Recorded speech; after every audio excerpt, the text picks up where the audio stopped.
Welcome to the Rim Break Rodeo. We hope this video helps.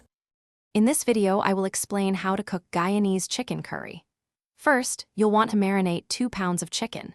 Combine your chicken with a generous amount of Guyanese green seasoning, about 2 tablespoons of your favorite curry powder, and 1 teaspoon of salt. Mix it all together really well, ensuring every piece is coated.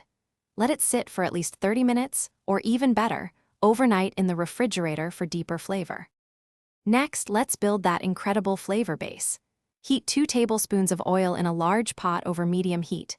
Add 1 chopped onion and 2 cloves of minced garlic, cooking until they are translucent, which takes about 3 to 5 minutes.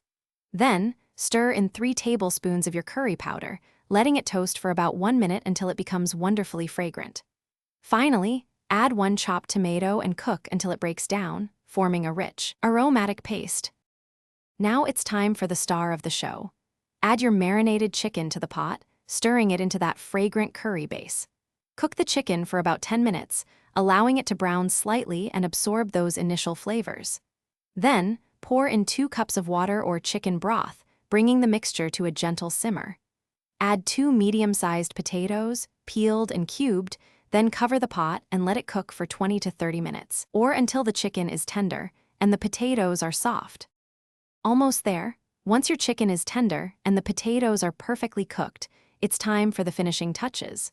Stir in about 1/4 cup of freshly chopped cilantro or scallions for a vibrant burst of flavor and color. Give it a quick taste and adjust the seasoning if needed, perhaps a pinch more salt or a dash of black pepper. Serve this delicious Guyanese chicken curry hot with fluffy white rice, warm roti, or your favorite bread. Enjoy. Thanks for watching. Consider subscribing if we helped you.